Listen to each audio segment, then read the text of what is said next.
Premier ministre à Turkménistan. Il a été reçu par le président turkmène. Renforcement de coopération et remerciements étaient les temps forts de cette rencontre. Vous entendrez le chef du gouvernement au cours de cette édition.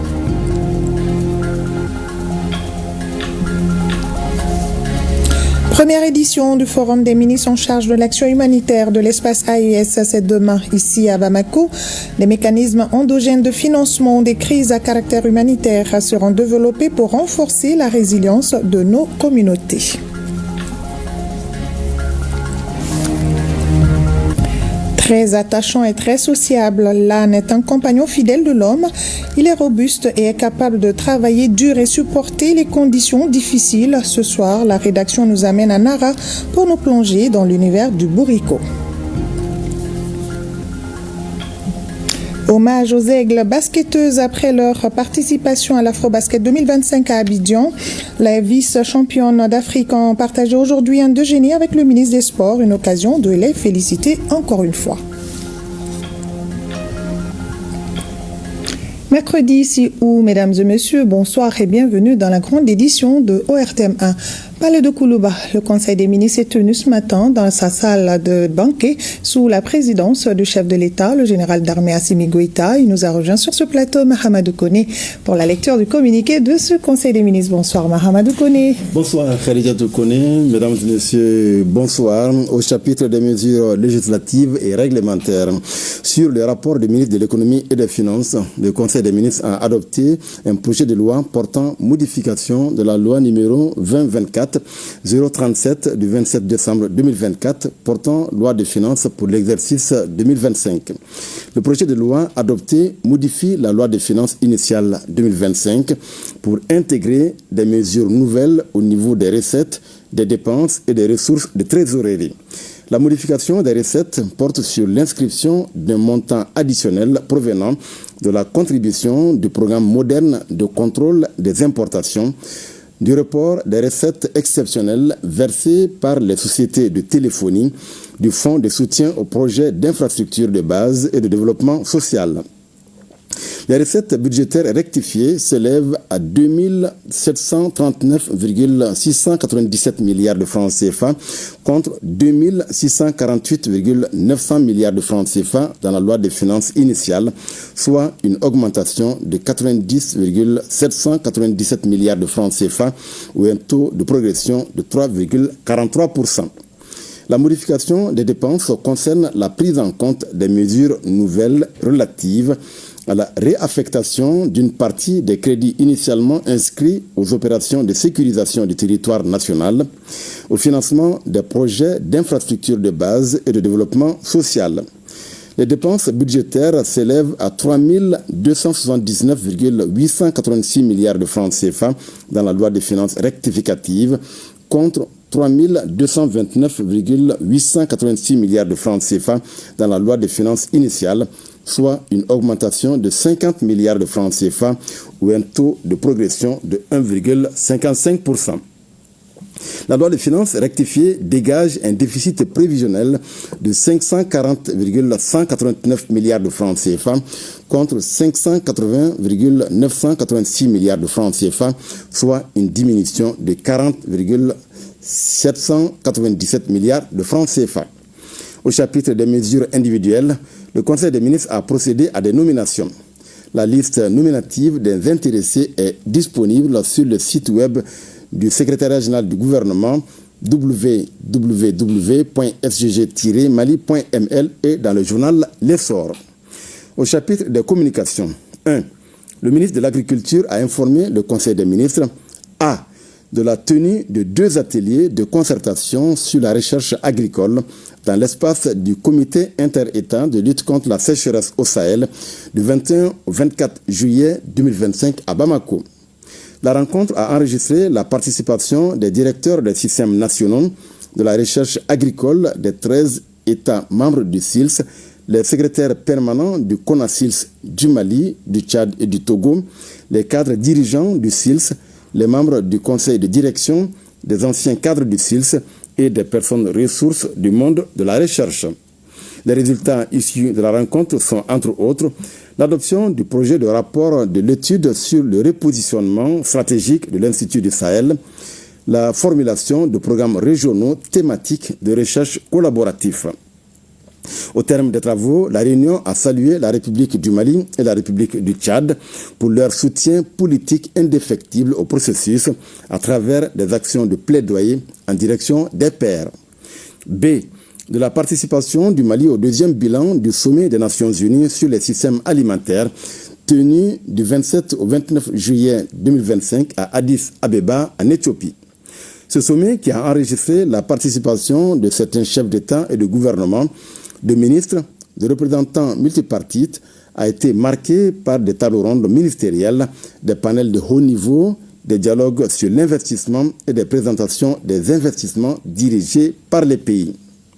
Au cours du panel sur la transformation des systèmes alimentaires, le ministre de l'Agriculture a partagé l'expérience malienne et délivré au nom de la Confédération des États du Sahel des messages clés sur les programmes phares pour la transformation des systèmes alimentaires au sein de l'espace confédéral.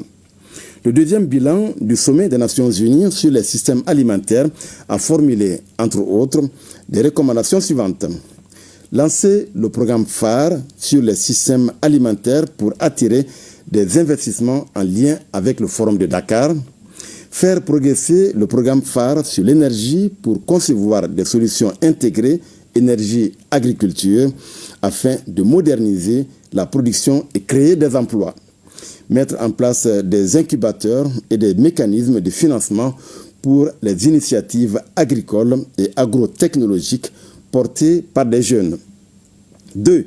Le ministre de l'Entrepreneuriat national, de l'Emploi et de la formation professionnelle a informé le Conseil des ministres de la mission de terrain effectuée dans la région des Cayes du 30 juillet au 3 août 2025.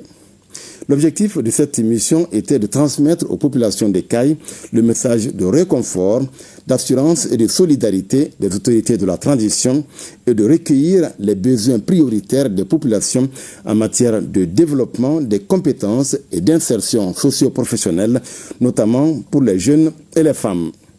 Au cours de la mission, plusieurs activités ont été menées, notamment le lancement d'une séance d'information et de sensibilisation sur l'entrepreneuriat de 500 jeunes de Cayes, le lancement de la formation de 200 primo-demandeurs en technique de recherche d'emploi, le lancement de l'opération permis de conduire au bénéfice de 30 jeunes apprentis chauffeurs de Cayes, le lancement de la formation de saponification de 50 femmes membres de l'association des femmes cheminots, l'appui aux associations de femmes et de jeunes entrepreneurs, la pose de la première pierre des dortoirs de l'atelier école de Cayes, la remise de certificats d'attestation et de kits d'insertion. Au cours de cette mission, le ministre a réaffirmé l'engagement des autorités de la transition à apporter des réponses aux préoccupations des populations. 3. Le ministre de l'Environnement, de l'Assainissement et du Développement durable a informé le Conseil des ministres de la participation du Mali à la deuxième édition de la Journée nationale de l'arbre, le 3 août 2025 à Zender, au Niger. La deuxième édition de la Journée nationale de l'arbre, placée sous le thème « Planter et protéger les arbres, un combat patriotique », a enregistré la participation de la délégation du Mali et celle du Burkina Faso. La cérémonie officielle a été marquée par la mise en terre symbolique du premier plan par le président de la République du Niger, la remise de décorations et de prix d'honneur aux communautés les plus actives dans la lutte contre la désertification, la visite des aménagements réalisés dans la forêt classée des Babarkia et des ouvrages de protection contre les inondations dans le département de Mira. 4. Le ministre de la Santé et du Développement social a informé le Conseil des ministres de la situation épidémiologique du pays, marquée notamment par une diminution du nombre de cas confirmés de dengue comparé à celui de la semaine écoulée. Le président de la transition, chef de l'État, a cependant appelé la population au respect strict des mesures de prévention et de lutte contre les maladies. Voilà, Khadija Toukone, ce qu'il fallait retenir du contenu du communiqué du Conseil des ministres de ce mercredi. Merci bien, Mahamadou Koné. Suite de cette édition, et je le disais en titre, le Premier ministre, ministre de l'Administration territoriale et de la décentralisation, le général de division Abdoulaye Maïga, lors de sa visite à Awaza, a été reçu par le président de Turkménistan. Tout d'abord, le général de division Abdoulaye Maïga a, au nom du président de la transition, remercié les autorités turkmènes pour l'invitation du Mali à la 3e conférence des Nations Unies sur les pays en développement sans littoral. Il a été également question du renforcement de la coopération bilatérale entre nos deux pays. Nous l'écoutons au micro de nos envoyés spéciaux, Mamari Koné et Aliou Touré. Nous voudrons vraiment faire remercier les autorités du Turkménistan. Nous avons eu l'opportunité et l'honneur d'être reçus par son Excellence, le président du Turkménistan.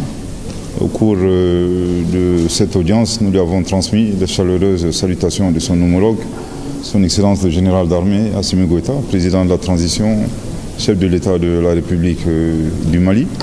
Nous lui avons également remercié pour l'invitation qui a été adressée au Mali d'assister à cette importante conférence des pays sans littoral. Il nous a prodigué de bons conseils pour renforcer les relations entre le Mali et le Turkménistan, aussi bien dans un cadre multilatéral qu'est la conférence des pays sans littoral, également dans un cadre bilatéral. Je voudrais indiquer qu'il existe déjà quelques relations entre le Turkménistan et le Mali. À titre illustratif, à Ashgabat, dans la capitale du Turkménistan, il y a une rue qui porte le nom de la capitale du Mali, Bamako. Et à Bamako également, nous avons une rue qui porte le nom de Ashgabat, donc la capitale du Turkménistan. Donc cela veut dire qu'il y a plusieurs matières, plusieurs domaines dans lesquels nous devons renforcer nos coopérations. Globalement, ceci est le point de vue et la vision convergente à la fois du président du Mali et du président du Turkménistan. Justement, parlons de la suite des travaux de la 3e conférence des Nations Unies sur les pays en développement sans littoral à Awaza. Des panels, 5 au total, ont été animés en vue d'obtenir des solutions aux nombreuses difficultés auxquelles sont confrontés les 32 pays en développement sans littoral. Une forte délégation malienne y participe, occasion donc pour la ministre des Transports et des Infrastructures et le ministre de l'Industrie et du Commerce d'exposer la vision 2063 du Mali et la stratégie nationale de développement. Nous restons avec nos envoyés spéciaux. Aucun pays ne devrait être laissé de côté à cause de sa situation géographique. Pourtant, dépourvus d'accès à la mer, les pays enclavés doivent compter sur d'autres nations pour leur importation et exportation. Le manque d'accès à la mer et le coût élevé du transit sont autant de facteurs qui entravent le développement des pays sans littoral. À Awaza, en marge d'une réunion plénière, se sont déroulés 5 panels de haut niveau consacrés au plan d'action d'Awaza pour la période 2024-2034. Lors de la table ronde thématique interactive numéro 2 intitulée « Saisir le potentiel transformateur du commerce, de la facilitation du commerce et de l'intégration régionale pour les pays en développement sans littoral », le ministre de l'Industrie et du Commerce a donné la vision du Mali. Sur la base de cette vision stratégique du président de l'attention chef de l'État, le général d'armée Assimi Goïta, nous avons posé 3 problématiques à cette conférence. La première problématique, c'est comment aujourd'hui construire des infrastructures de base pour soutenir le développement économique durable du Mali. Premièrement. Deuxièmement, comment renforcer la connectivité entre les pays de transit et les pays en développement sans littoral. Et enfin, comment promouvoir les systèmes de transit sans entrave de façon à permettre, à assurer la fluidité, n'est-ce pas, des échanges commerciaux entre nos différents pays. Une fois que nous avons posé ces 3 problématiques, nous nous sommes inscrits aussi dans le cadre de la Confédération des États du Sahel, l'AIS. Comment aujourd'hui permettre au Burkina, au Mali, au Niger, à travers la création de la Banque de développement et d'investissement, comment créer les infrastructures de base pour assurer la libre circulation des personnes et des biens dans l'espace AES. Pour sa part, le ministre des Transports et des Infrastructures est intervenu dans la table ronde thématique interactive numéro 3 sur le thème « Construire des infrastructures durables » à renforcer la connectivité et promouvoir les systèmes de transit sans restriction pour les pays en développement sans littoral. La présentation par l'ensemble des PDCL, les 32 pays du monde sans façade maritime, un constat est général. Il s'agit du coût du transport. Le coût du transport constitue à peu près 50% de la valeur de nos frettes. Donc des discussions ont été menées entre nos pays et entre les organisateurs afin de prendre nos difficultés en compte.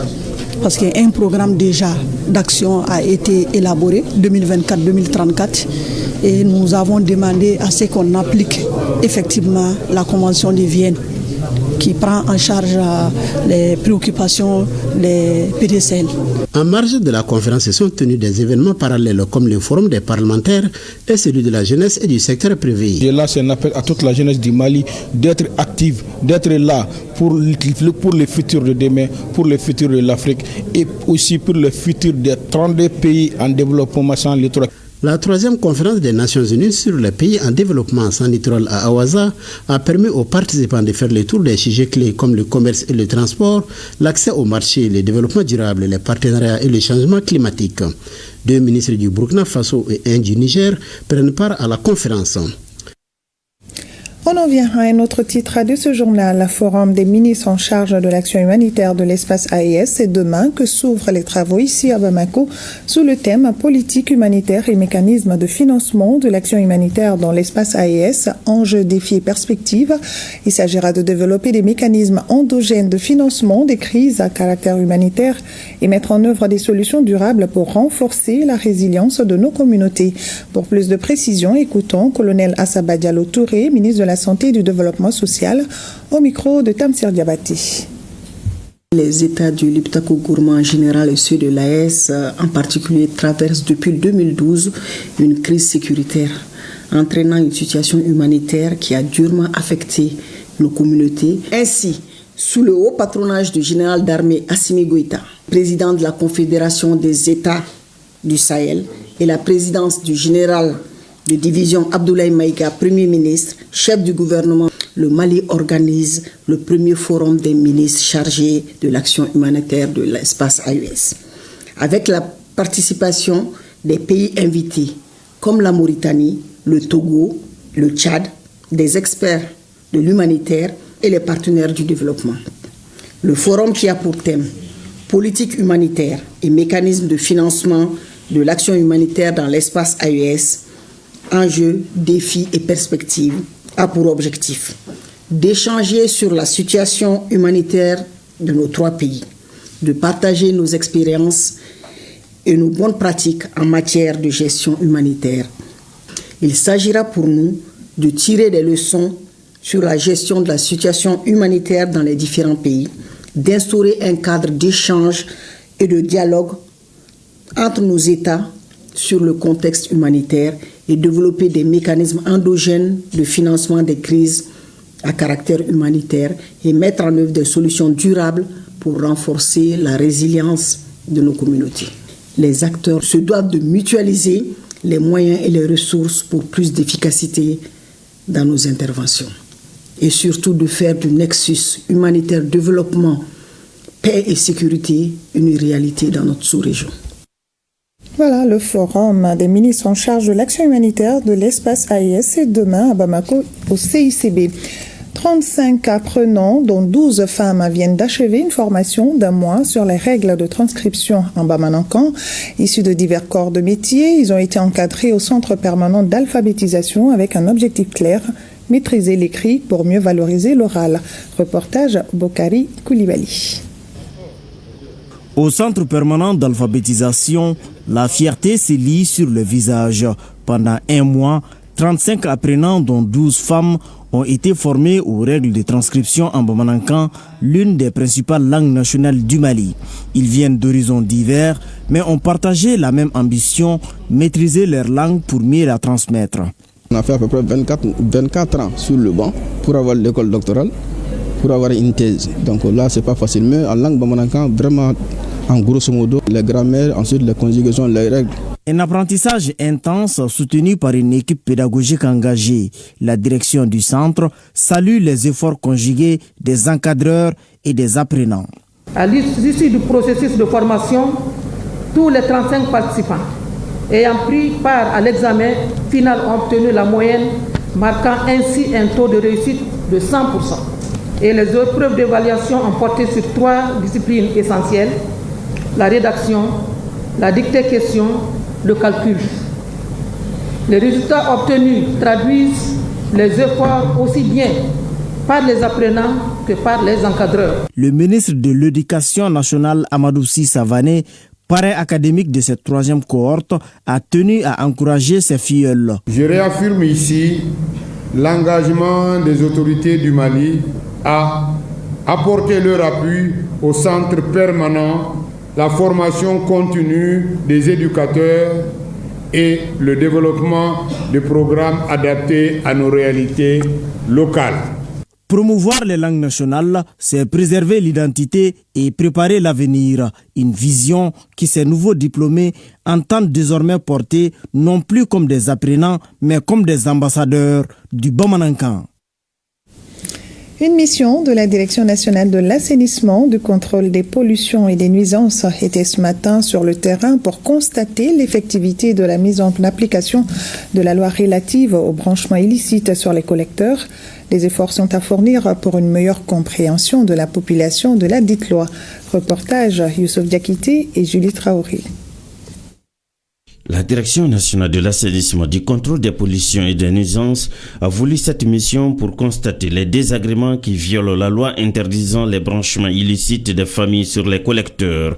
L'objectif de la présente mission, c'est de renforcer la sensibilisation de la population. Cette mission se situe dans le cadre de l'exécution des instructions données par Madame le ministre de l'Environnement, de l'Assainissement et du Développement durable, qui est de faire tout pour que la population puisse être dans un environnement assaini et conformément aux réglementations, aux textes existants, notamment la loi relative aux pollutions et aux nuisances. Au Mali, l'accès à l'assainissement de base reste un défi. En 2017, par exemple, environ 52% des ménages avaient accès à des installations sanitaires de base.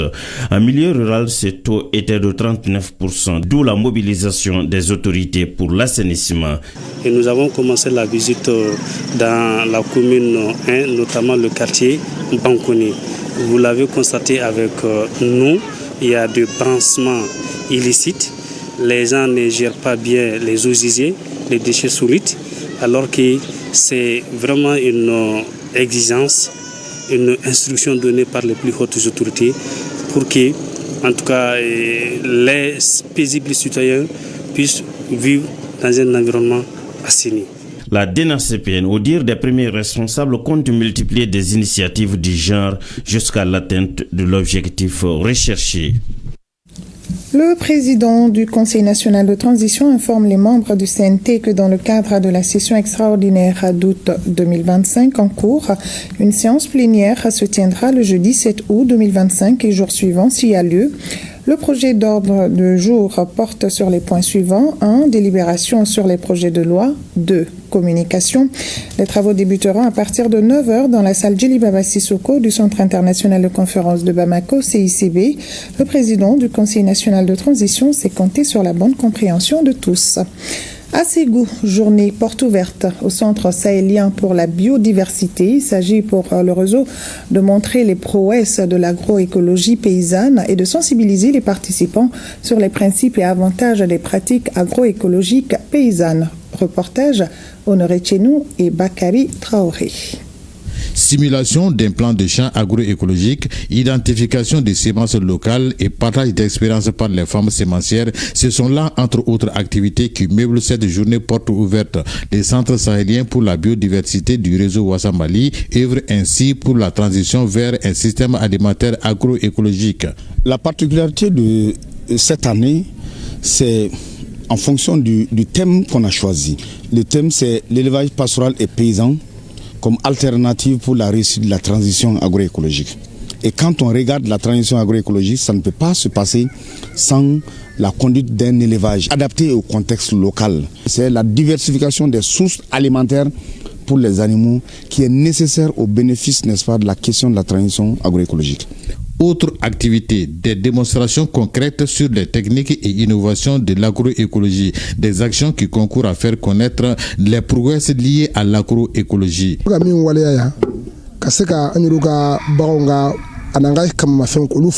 Ici, nous préparons un traitement des animaux à base de nos plantes. Cette méthode combine la nutrition et le traitement des maladies. Les pratiques écologiques doivent être soutenues, vulgarisées et intégrées dans les politiques locales voire nationales pour le développement agricole. Un débat citoyen multi-acteurs sur le financement, le rôle des politiques publiques, l'engagement et l'inclusion des jeunes et femmes à l'agroécologie a sanctionné cette journée porte ouverte du réseau Wassam Mali à Zoumaïra. Et en image, visite de Madame la ministre de l'Entrepreneuriat national, de l'Emploi et de la formation professionnelle dans la Cité des Rails. Les associations et groupements de jeunes et de femmes productrices de plusieurs localités de la région de Caille ont reçu des enveloppes. Oumou Salsek et sa délégation se sont également rendus à Médine. Sur place, Madame la ministre a remis des enveloppes à 2 associations. Le Conseil national du patronat a organisé un petit déjeuner professionnel. Les débats ont tourné autour de la prévention, la gestion et la réparation des sinistres. C'est pour mieux informer les acteurs économiques sur les mesures d'assurance relatives aux sinistres. On en parle avec Alousseni Touré.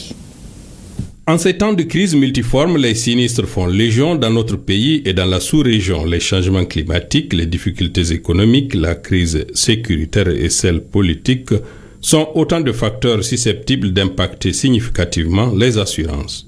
Au Mali, on estime que la branche assurance fait un chiffre d'affaires de 75 milliards de francs CFA. La prévention, la gestion efficace et la réparation rapide des sinistres représentent donc un enjeu crucial pour la résilience des entreprises et la sécurité tout court des populations.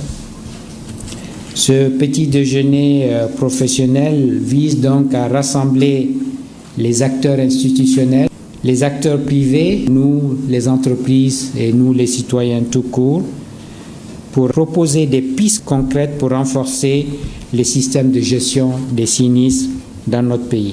Les assurances, il faut le dire, sont mal connues de certains acteurs. Aussi ont-elles des difficultés à tirer leur épingle du jeu. Comme tous les secteurs de l'économie d'un pays en crise, le secteur de l'assurance devra s'investir dans la sensibilisation et dans le lobbying auprès des pouvoirs publics afin de mieux faire connaître les assurances et les difficultés à régler. Il y a plusieurs types de sinistres en fonction du secteur.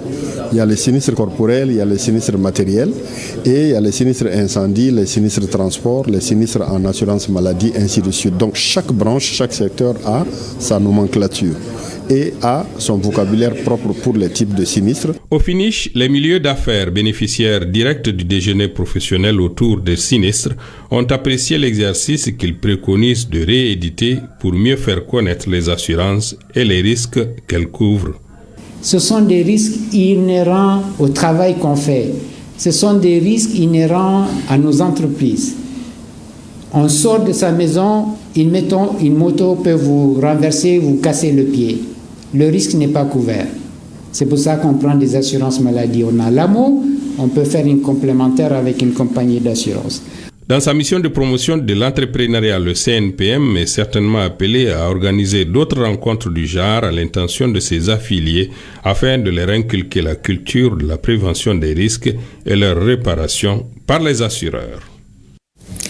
Dans la région de Nara, l'âne est beaucoup sollicité. Ce soir, la rédaction décide de parler de cet ami de l'homme, moyen de transport, symbole de persévérance, en passant par son caractère de totem. L'âne est un compagnon qui ne se plaint pas beaucoup, mais il occupe une place importante dans la vie quotidienne de l'homme. Idrissa Keïta nous plonge dans l'univers de cet animal. Nara fait partie de la zone sahélienne, caractérisée par un climat aride, une pluviométrie irrégulière et des défis socio-économiques importants. Toutefois, la région de Nara a des atouts, des potentialités dans plusieurs secteurs, dont l'élevage. Dans ce contexte, l'âne assure le plus gros du travail de la communauté et constitue une source de revenus non négligeable pour les familles à faibles moyens. Aussi, cet animal joue-t-il un rôle central dans la résilience de la communauté agro-pastorale qui fait face aux défis climatiques du Sahel. Grâce à l'âne, nous ramenons des pailles, de l'eau, nous ramassons les ordures et en contrepartie, on est payé. Le paie que nous gagnons Ça nous permet de nous nourrir, nous marier, avoir un toit et faire face à d'autres besoins de nos familles. Donc, le rôle de l'âne est primordial. C'est lui qui transporte les pailles, les bois et l'eau. C'est encore lui qui conduit nos malades à l'hôpital. L'arrivée des voitures et des tricycles n'a pas diminué son importance. Même si on possède une voiture, on a toujours un âne chez soi. L'âne est utilisé entre autres pour le transport des bagages, l'abreuvement des animaux, la traction des charrues et des charrettes. Il intervient dans tous les travaux champêtres. Celui qui amène la charrue au champ et ensuite seulement les bœufs peuvent travailler. À l'heure des repas, c'est grâce à lui qu'on apporte les plats aux cultivateurs. C'est l'âne qui rapporte les bancos pour la construction. Celui qui n'en possède pas est obligé d'en emprunter un chaque fois qu'il y a besoin d'eau ou d'autres choses nécessitant son apport. Pour la mairie et les autorités fiscales, l'âne constitue un bien imposable et taxable par excellence. Ici, l'âne est indispensable à tous nos travaux. Une taxe s'applique à la charrette et la charrette est inséparable de l'âne. De plus, la commune perçoit une taxe sur le bétail dont le montant prévisionnel est d'environ 2 578 000 francs CFA par an, applicable à tous les animaux domestiques. La taxe est de 100 francs CFA par an pour un âne et 1000 francs CFA par an pour une charrette. Autre réalité à Nara, l'âne incarne plus qu'un animal de trait. Il est perçu comme le protecteur de la ville, un véritable symbole de la culture du milieu. Nous avons vu le jour en trouvant cet âne protecteur de la ville. Nous l'avons hérité de nos ancêtres. C'est une ânesse rousse qui se promène librement dans la ville. Mais auparavant, elle entrait seulement dans les 5 familles fondatrices. Quand elle entre dans une famille, on lui donne à manger, puis elle repart. Si elle meurt, on en achète une autre qu'on laisse en liberté dans la ville. Ces petits sont vendus et l'argent revient à la caisse commune. On constate dans la ville de Nara du mauvais traitement infligé ces derniers temps aux ânes et parfois des cas d'abandon par leurs propriétaires. Beaucoup de fois on le voit dans la rue en position de divagation. Ensuite on constate des ânes très fatigués. Ou bien des fois on le voit avec des châles très énormes qui dépassent leurs performances. Bon, tout ça là sont considérés comme des mauvais traitements des animaux. Ensuite il y a aussi les coups de blessures. Les coups de bâton qui sont vraiment des fois volontaires. Donc dès que le coup de bâton provoque une plaie chez l'animal, on considère ça comme la maltraitance et ça c'est volontaire, qui est formellement interdit même par la loi. Lorsqu'on a un animal, on doit lui mettre dans de bonnes conditions, surtout de lui donner à manger et à boire. Il ne faudrait pas que l'animal se déplace sur le tas d'ordures pour chercher de quoi manger. Parce que la nourriture qu'il trouve sur l'état d'ordure, ça peut provoquer aussi d'autres maladies digestives. Au regard du rôle prépondérant de l'âne dans le développement de Nara, une prise de conscience collective est nécessaire pour préserver ses partenaires silencieux du Sahel. Il y va de l'essor économique de la région. Et oui, prenons soin de cet ami de l'homme. Atelier préparatoire du sommet sur la désertification prévu les 26, 27 et 28 mars prochains en Tunisie. Une initiative du réseau des femmes pour les droits environnementaux. Le présent atelier vise à impliquer les organisations de la société civile dans l'élaboration des recommandations fortes qui seront évoquées lors du 10 sommet et la COP 17 en Mongolie. Reportage Sorona Kamisogo. La 6e édition du sommet sur la désertification se tient les 26, 27 et 28 mars 2026 à Djerba en Tunisie. En prélude à cet événement, les organisations de la société civile, les autorités et les partenaires techniques et financiers engagent les débats autour du thème transformation des systèmes agricoles et ou d'élevage sédimentaire pour la résilience face aux sécheresses. Cet atelier se veut un cadre de réflexion, d'échange et de co-construction pour identifier les leviers, renforcer la résilience, partager les bonnes pratiques et élaborer Des recommandations fortes qui refléteront la voie du Mali au sommet des certifications à Djerba et à la COP17 en Mongolie. Nous croyons que c'est en renforçant les capacités locales, en favorisant l'innovation et en mettant les producteurs au centre des stratégies d'intervention que nous pouvons ensemble inverser cette dynamique de désertification. La rencontre d'une journée vise à identifier les pistes d'accompagnement des exploitations agricoles et d'élevage pour renforcer leur résilience face au changement climatique. Le sommet des désertification 2026 constituera une plateforme stratégique pour nos États et nos sociétés civiles. Il offrira l'opportunité de faire entendre nos voix et de valoriser nos espérances locales et surtout de proposer des solutions concrètes adaptées aux réalités de nos territoires. La rencontre regroupe plusieurs participants venus des régions et du district de Bamako. Et le ministre des Affaires étrangères et de la coopération internationale, Abdoulaye Diop, en mission à Caracas, en République bolivarienne de Venezuela, dans le cadre du mécanisme de consultation politique Mali-Venezuela, a été reçu hier par le président de la République bolivarienne de Venezuela. Le commentaire de Durantier Diakité. Le ministre des Affaires étrangères et de la coopération internationale poursuit sa mission à Caracas, en République bolivarienne de Venezuela, dans le cadre du mécanisme de consultation politique Mali-Venezuela. Dans ce cadre, il a été reçu en audience hier par le président de la République bolivarienne du Venezuela, Nicolás Maduro. Le président Maduro s'est réjoui de la perspective d'organisation de la commission mixte Mali-Venezuela en 2026 au Mali, marquant le 50e anniversaire de l'établissement des relations de coopération entre les deux pays. Sur le plan régional, le président de la République bolivarienne de Venezuela a marqué sa grande disponibilité et son engagement à œuvrer avec la Confédération des États du Sahel AES. Sur le plan régional, le président de la République bolivarienne de Venezuela a marqué sa grande disponibilité et son engagement à œuvrer avec la Confédération des États du Sahel AES.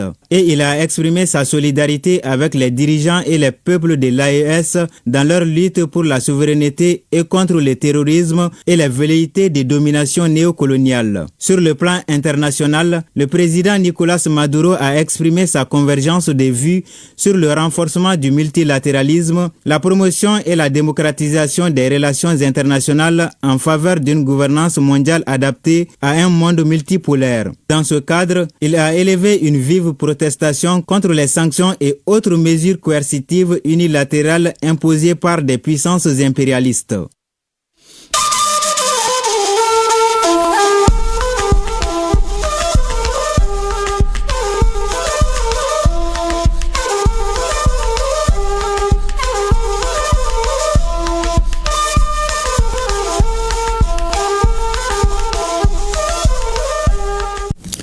Au Niger, le président de la République, le général d'armée Abdourahmane Tchani, a présidé à Niamey la cérémonie solennelle de remise de diplôme aux lauréats de la première promotion de l'école de guerre, composée de 22 stagiaires. Cette première cohorte a suivi durant 10 mois une formation approfondie axée sur les questions de défense et de sécurité.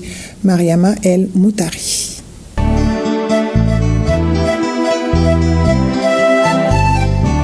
Composé de 22 stagiaires, dont 10 des forces armées nigériennes, 5 de la garde nationale du Niger, 5 de la gendarmerie nationale et 2 de la douane, cette première promotion de l'école supérieure des guerres a suivi avec brio à 10 mois durant une formation axée notamment sur la géopolitique, la stratégie, la planification et la conduite des niveaux opératifs. Cette cérémonie solennelle à laquelle a pris part le président de la République démontre une fois de plus l'intérêt qu'accorde le chef de l'État, chef suprême des armées, le général d'armée Abdourahmane Tchani, aux questions de défense et de sécurité en cette ère de souveraineté, de refondation et de la défense de la patrie. Le commandant de l'école supérieure des guerres, après avoir félicité les stagiaires, s'est réjoui de la qualité de la formation dispensée dans cet établissement militaire supérieur qui a pour vocation de préparer les chefs militaires à de grandes responsabilités. Cette fin de formation de l'enseignant militaire supérieur du 2e degré dispensé à l'école de guerre consacre leur aptitude à exercer des responsabilités au niveau opératif et stratégique.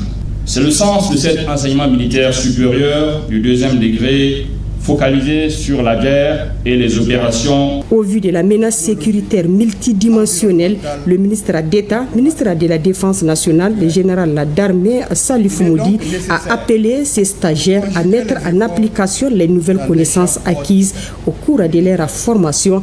Chers lauréats de la première promotion de l'école de guerre, en recevant aujourd'hui vos diplômes, vous devenez ambassadeur d'une institution porteuse d'espoir et d'avenir pour notre pays.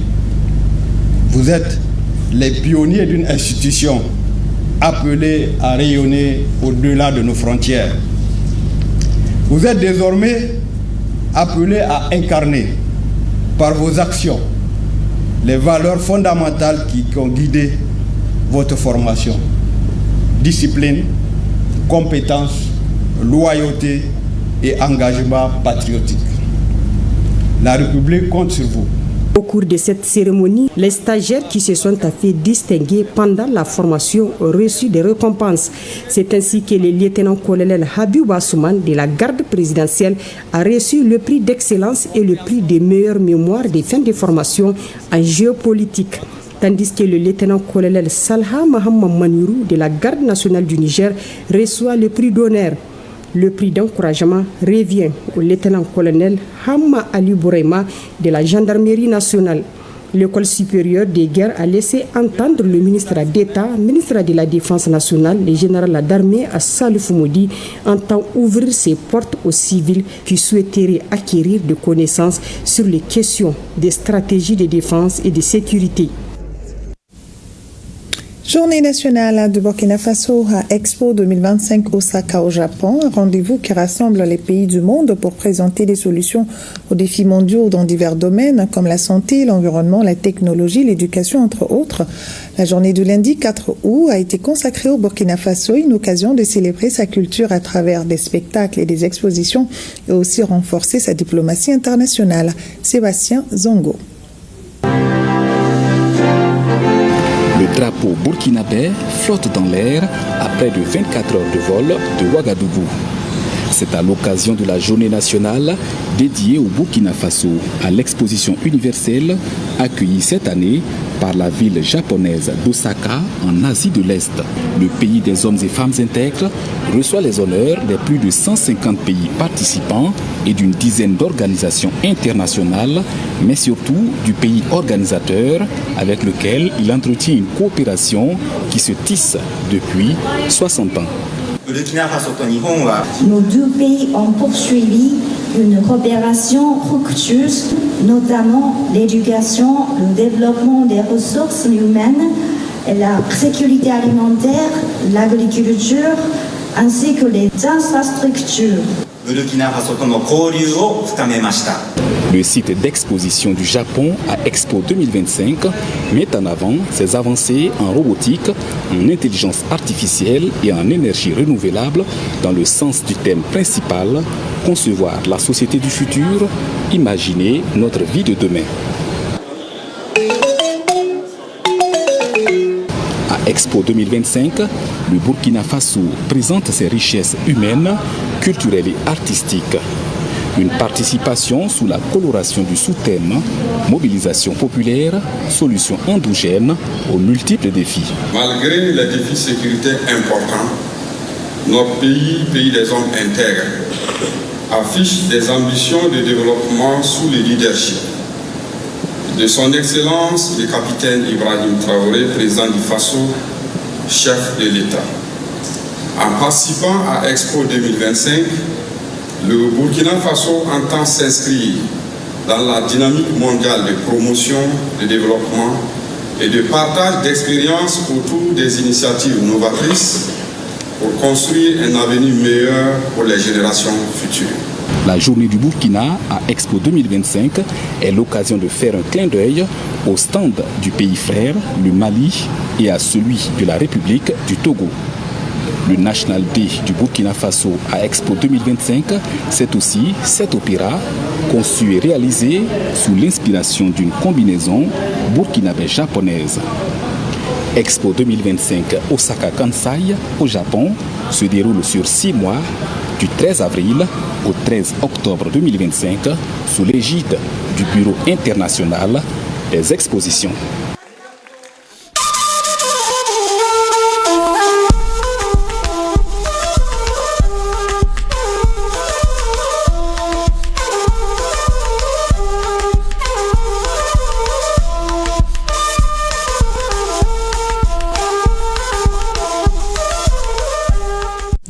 Et ce communiqué du gouvernement suite au décès de Mme Keïta Fatmata Diallo, âgée de 82 ans, épouse de feu Modibo Keïta, premier président de la République du Mali, survenu le mardi 5 août 2025 à Bamako. Le gouvernement de la transition informe l'opinion que ces obsèques auront lieu le jeudi demain, donc 7 août 2025 à 10h sur le terrain de football du Kampara à Djikoroni.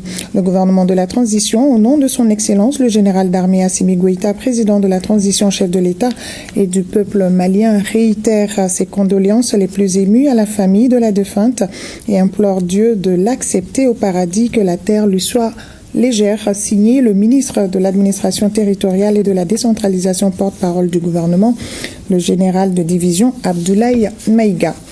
Après leur deuxième place obtenue à Abidjan, en Côte d'Ivoire, les basketteuses vice-championnes d'Afrique ont déjeuné avec le ministre de la Jeunesse et des Sports chargé de l'instruction civique et de la construction citoyenne. Occasion pour le ministre Fomba de saluer leur engagement, leur volonté et leur détermination. Le point avec Abdelkarim Kaba. Partager un repas pour saluer leur performance, leur engagement et surtout leur patriotisme. La cérémonie de réception a été une occasion pour le ministre de la Jeunesse et des Sports, chargé de l'instruction civique et de la construction citoyenne, de remercier et féliciter les basketteuses et leur encadrement au nom du chef de l'État et de toutes les autorités de la transition. C'est vous dire merci pour tout ce que vous avez fait. Nous vous avons vu jouer, vous avez tout donné. Vous avez tout donné, pas parce que vous étiez des grandes sportives, mais vous avez tout donné parce que vous aimez aussi votre pays. Et vous avez fait vibrer tout le Mali. Et nous comptons sur vous et nous savons qu'avec cette équipe, c'est certain que dans 2 ans, là, on n'aura pas de problème pour la prochaine coupe. Ça, c'est certain, Inch'Allah. Avec cette réception, l'État reconnaît les efforts des joueuses. C'est pourquoi, à l'unanimité, les joueuses, l'encadrement et la fédération, tous entendent jouer leur partition pour faire mieux dans 2 ans. Ça nous fait chaud au cœur, c'est de la reconnaissance. Le ministre des Sports nous a fait l'honneur de nous recevoir à un déjeuner, le vice-championne d'Afrique. Nous aurions aimé être là aujourd'hui avec la Coupe d'Afrique, l'Afrobasket 2025. Malheureusement, nos efforts ont été vains en finale. Mais nous avons promis à M. le ministre qu'en 2027, nous serons là avec cette coupe-là. On va travailler dur et on fera en sorte que ce qui nous a manqué cette année ne puisse se reproduire dans 2 ans. Après le repas, un cadeau a été remis à chaque membre de la délégation. Sur l'initiative du ministre Fomba, la cérémonie s'est déroulée avec la présence du double champion du monde, Daba Modibo Keïta. C'est là pour encourager les joueuses à plus de victoires, notamment aux éliminatoires de la prochaine Coupe du Monde. Encore une fois, bravo les filles. Et nous revenons sur ce communiqué. Le président du Conseil national de transition informe les membres du CNT que dans le cadre de la session extraordinaire d'août 2025 en cours, une séance plénière se tiendra demain jeudi 7 août 2025 et jour suivant s'il y a lieu. Le projet d'ordre du jour porte sur les points suivants. 1. Délibération sur les projets de loi. 2. Communication. Les travaux débuteront à partir de 9h dans la salle Djeli Baba Sissoko du Centre international de conférence de Bamako, CICB. Le président du Conseil national de transition s'est compté sur la bonne compréhension de tous. Concert d'hommage à Feu Toumani Diabaté, ainsi un héritage éternel de la Kora, a été célébré 1 an après sa disparition. La famille Diabaté et ses anciens collaborateurs lui ont rendu un vibrant hommage à travers une nuit d'hommage et de reconnaissance au CICB. Les temps forts avec Ibrahim Kaokonaté et Abou Kone.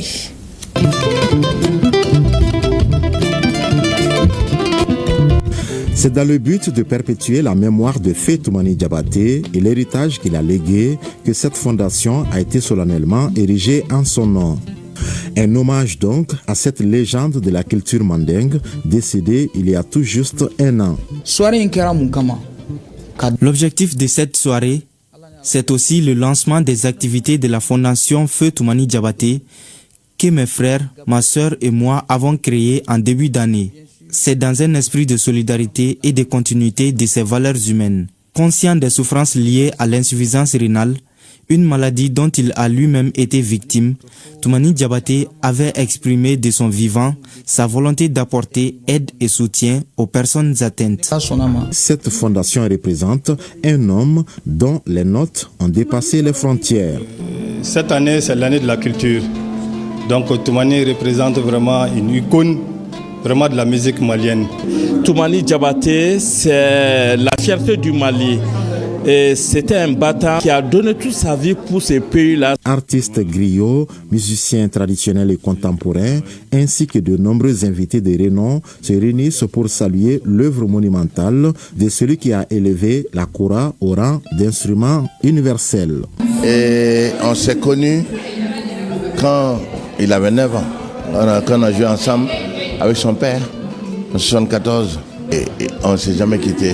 Qu'on fasse inviter tous les amis, tous les gens qui ont travaillé avec Toumani pour montrer au monde entier que Toumani était un grand, qu'il était vraiment au sommet de la musique. La fondation Toumani Diabaté compte désormais appuyer les efforts des autorités dans le cadre du renforcement du matériel médical. Voilà l'essentiel de l'information de ce mercredi. Merci à vous de l'avoir suivi. Demain 13h, Achille Baba Keïta et tout le plaisir pour moi de vous retrouver à 20h pour la grande édition. Celui qui n'écoute pas les conseils creuse lui-même sa chute, mais celui qui apprend de ses erreurs construit un avenir solide. Conseil de nos grands-pères à méditer. Bonne fin de soirée à tous.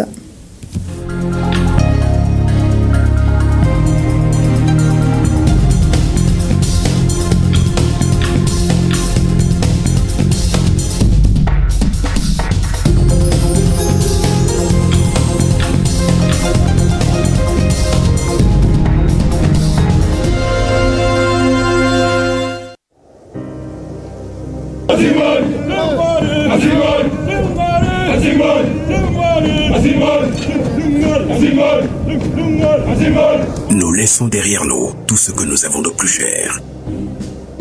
Enfants, épouses, amis, pères et mères. Fièrement, nous répondons à l'appel du devoir.